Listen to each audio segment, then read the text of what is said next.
안녕하세요. 꾸준한 영어 테드쌤입니다. 오늘은 낭독을 하기 전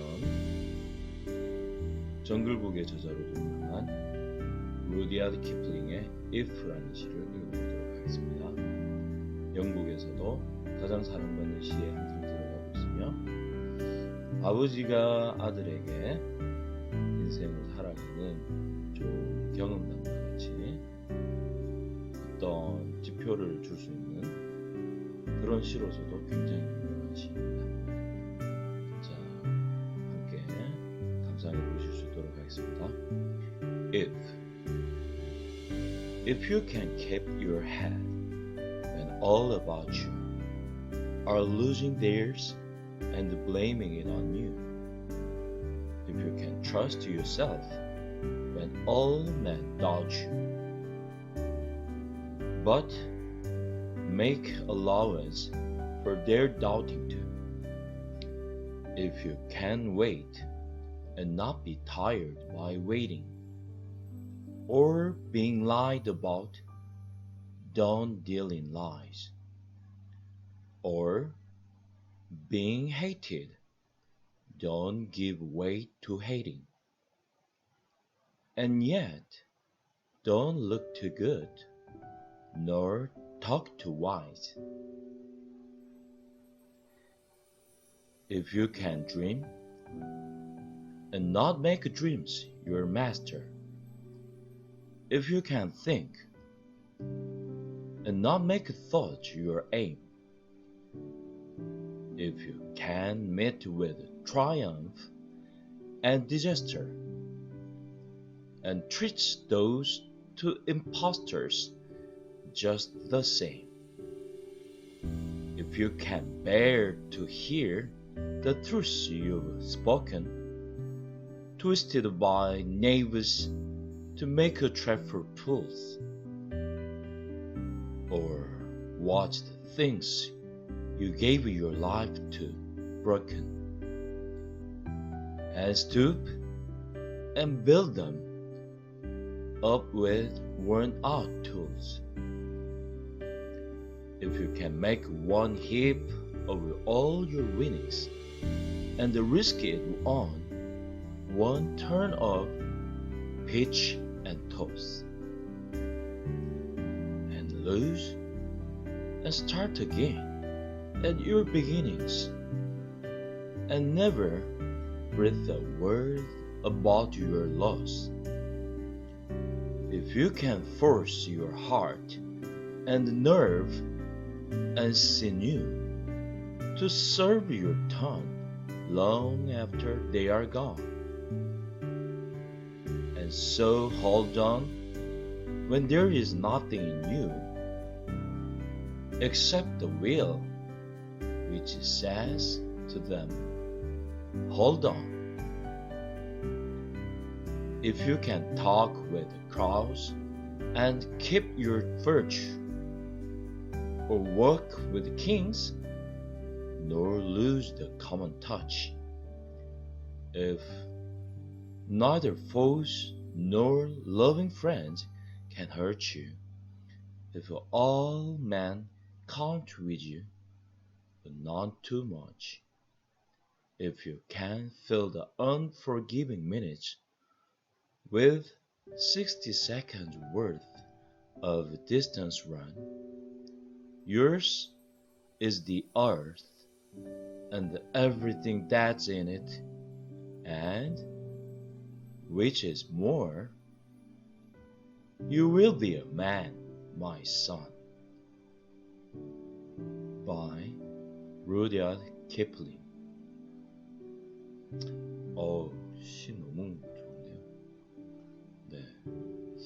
자, 우리가 인생을 살아가는 데 있어서 훌륭한 지침이 될 수 있는 그런 시라고 생각이 듭니다.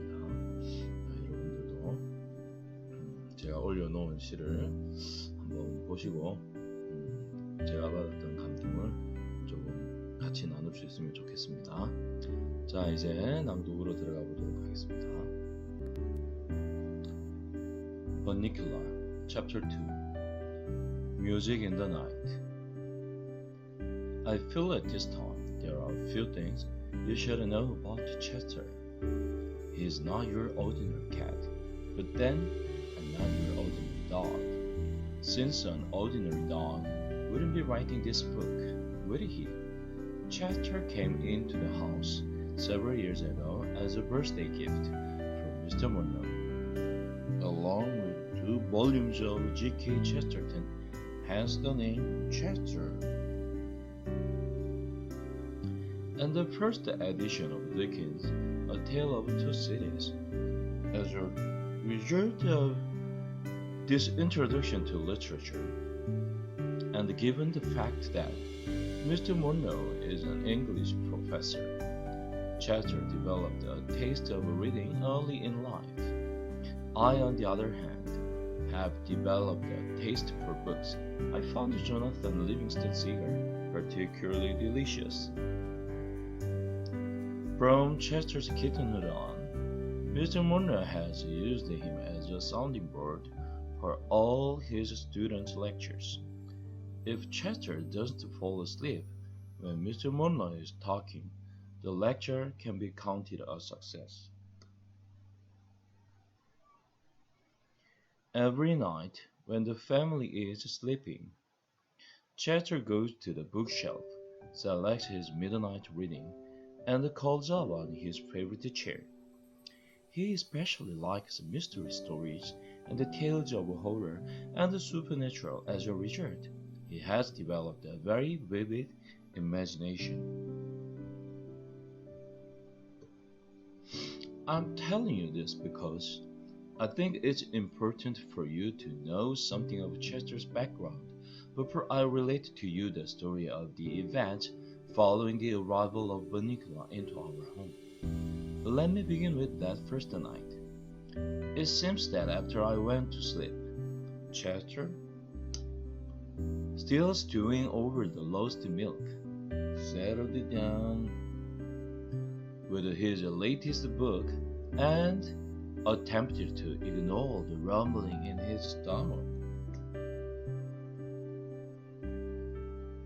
The room was dark and quiet. This did not prevent his reading, of course, since, as you know, cats can see in the dark. A shaft of moonlight fell across the rabbit's cage and spilled onto the floor below. The wind and the rain had stopped, and as Chester read Edgar Allan Poe's The Fall of the House of Usher, he became increasingly aware of the eerie stillness that had taken their place. As Chester tells it, he suddenly felt compelled to look at the rabbit. I don't know what came over me, he said to me the next morning, but a cold chill ran down my spine.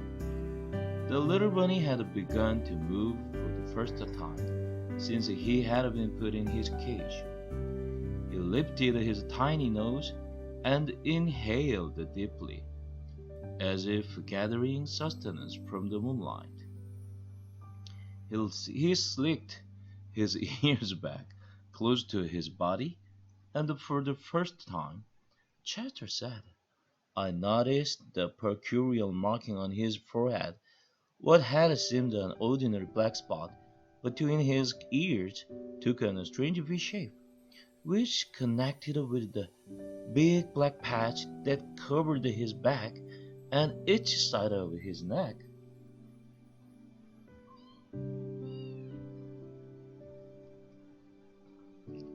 아이쿠, 꼭지가 내려가려고 하네. 자, his neck.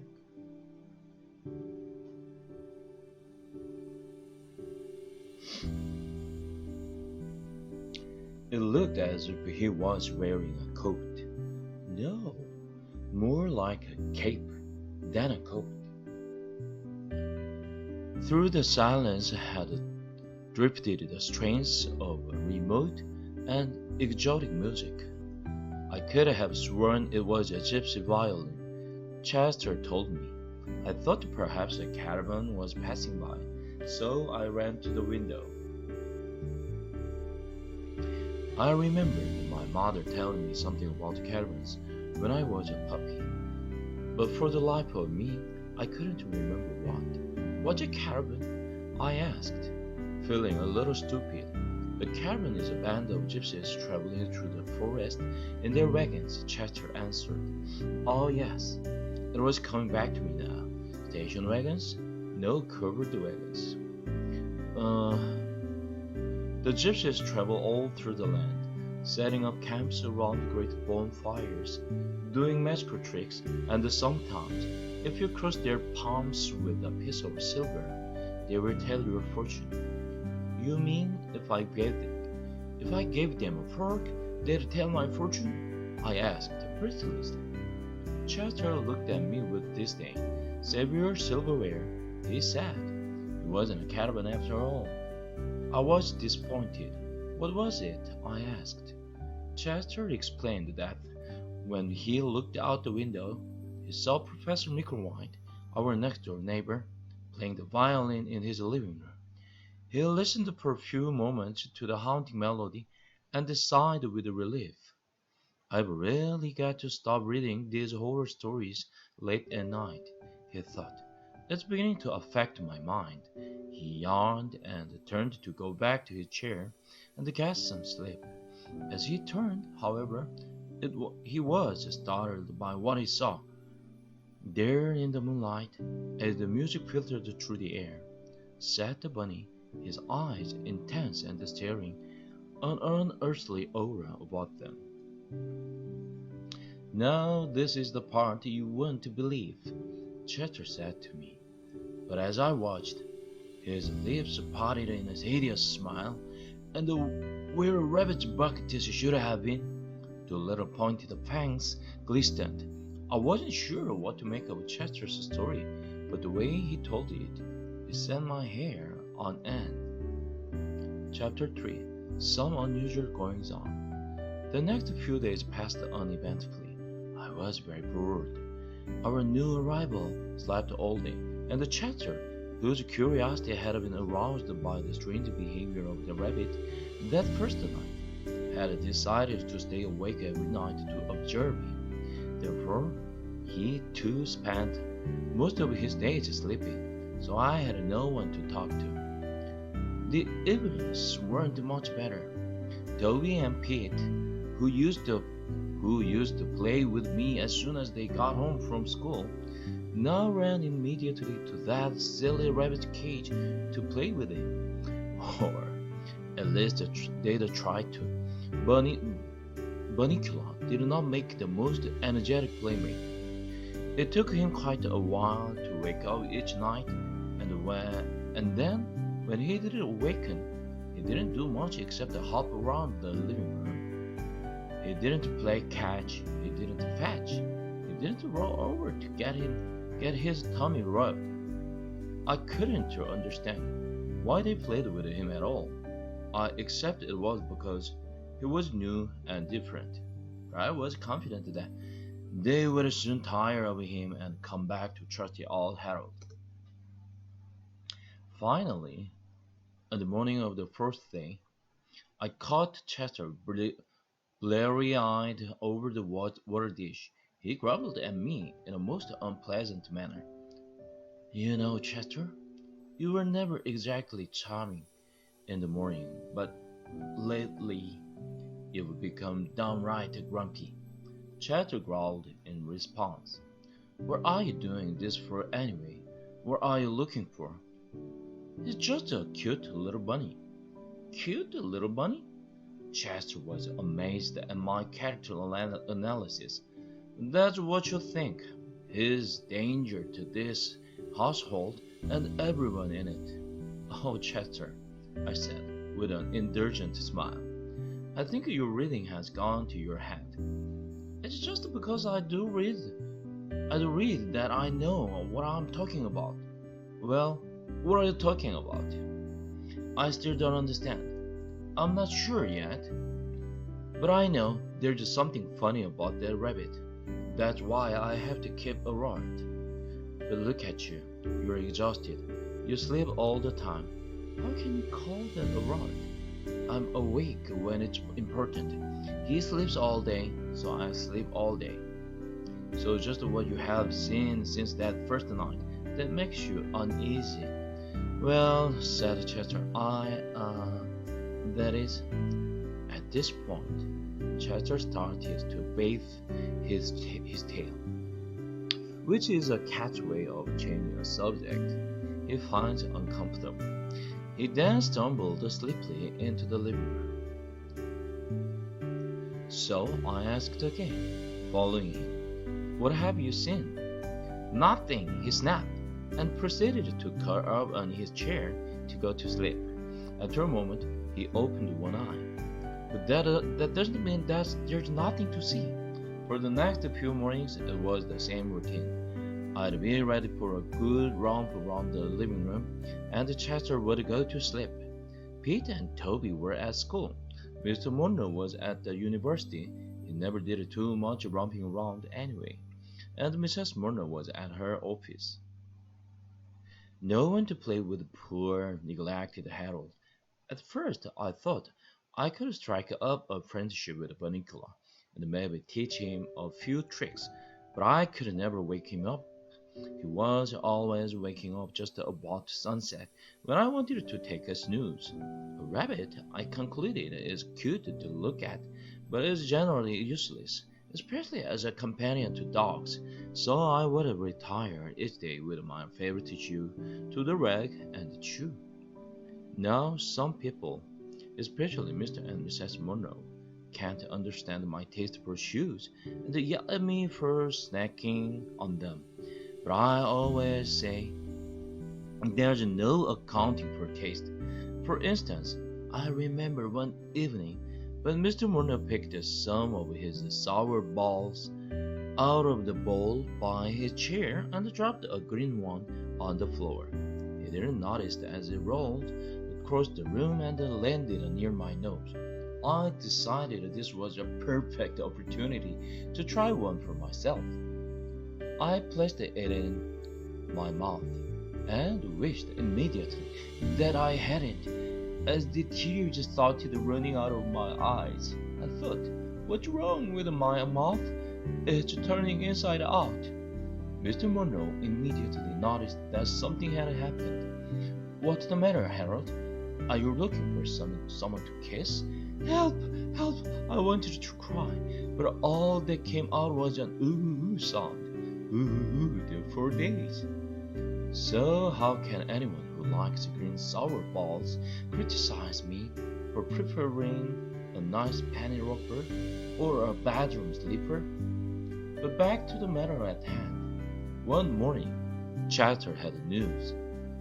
That bunny, he whispered to me across our food bowls, got out of his cage last night. Don't be ridiculous, I said. How could he break through that wire? Look how little he is. That's just it. He didn't break through any wire. He got out of his cage without breaking anything or opening any doors. I looked puzzled. So Chester told me the following story. Now, Harold, he said, I don't want you thinking I'm not a good watch cat, but after a few hours last night, I grew curious about the time. I went into the hallway, and you know that new clock they've got? The big one that goes all the way to the ceiling? Well, see, it has these things in the middle called a pendulum at first. I figured I would just leave it alone. It looked like the spool they tied on a string and hung from the doorknob for me to play with when I was a kitten. Every time I hit that silly spool with my paw, it would swing back and hit me on the nose. I hated that toy. So naturally, when I saw this one, I decided not to have anything to do with it. I checked the time. It was midnight. I was all set to go back to the living room when something stopped me. Curiosity? I ventured. I suppose you could call it that. I prefer to think of it as the challenge of the unknown. I put the paw over my nose and reached out with the other one and gave it one good smack. It darn near broke my arm. It's still tender. See how swollen it is. He showed me his little palm. I couldn't see anything wrong, but I knew better than to argue with him. Oh yes, I said, that looks terrible. You must be suffering awfully. You'd better go east today.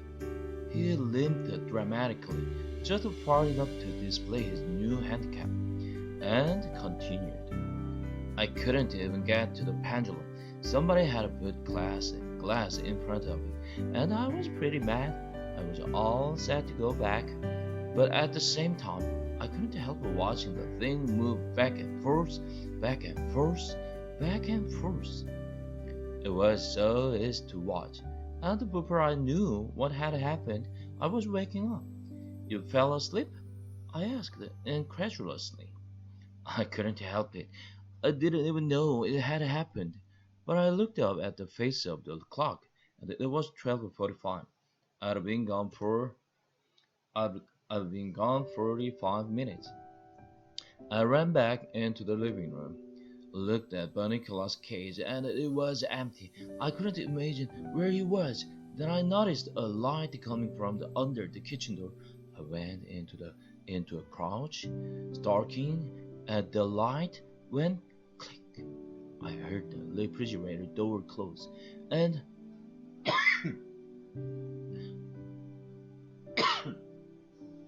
the light went out.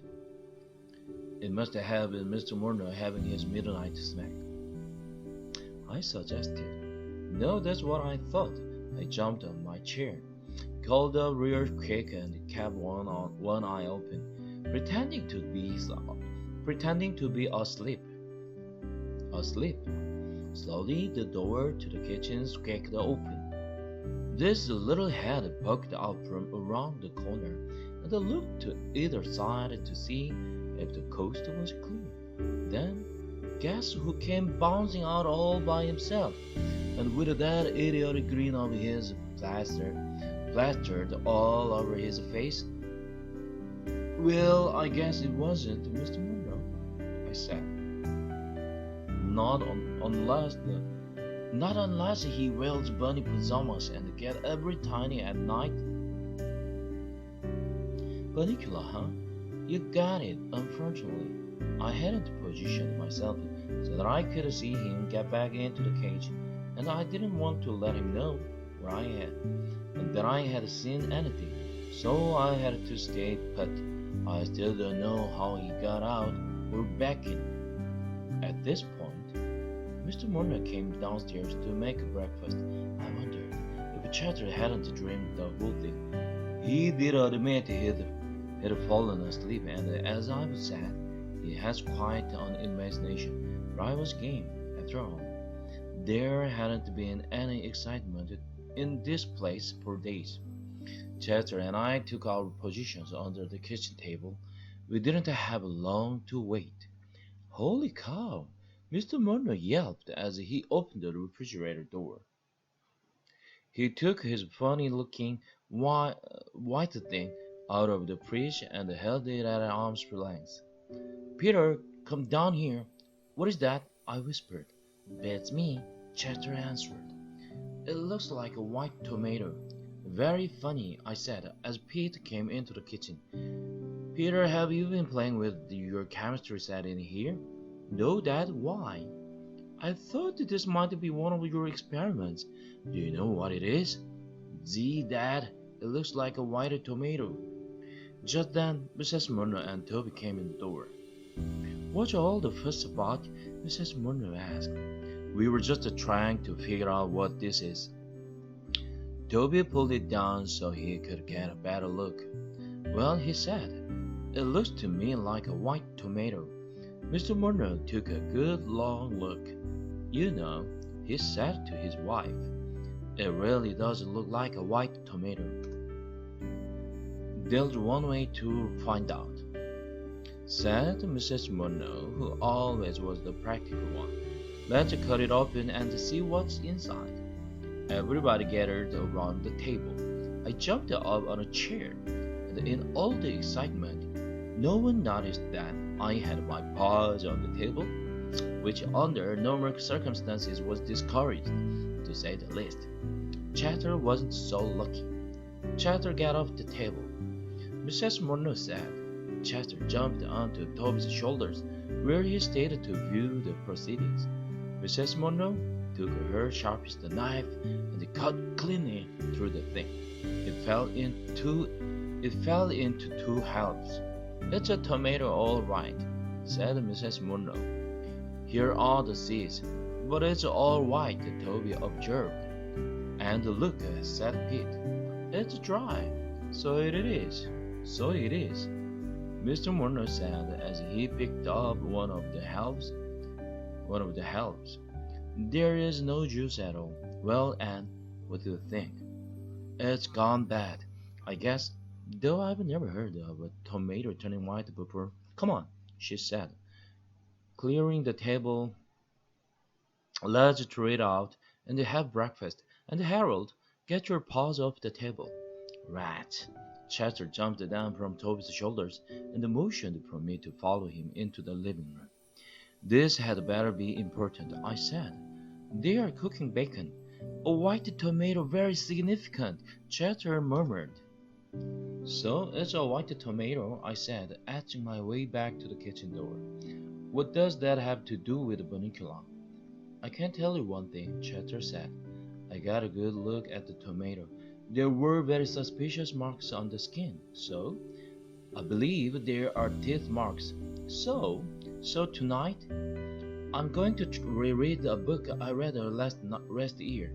"How fascinating," I said, as the aroma of frying bacon wafted across my nostrils. "What book might that be?" "The Mark of the Vampire." "What?" I stopped dead in my tracks. "Meet me tonight after the others have gone to sleep. You'd better take a nap today so you can stay awake." Chester closed his eyes. I shifted my look to Bunnicula, who seemed to be asleep in this cage. A tiny smile sat upon his lips. A half-dream, I wondered, or something else? My reverie was broken by the sound of crunching bacon. I was in the kitchen in a flash. 자, 오늘은 여기까지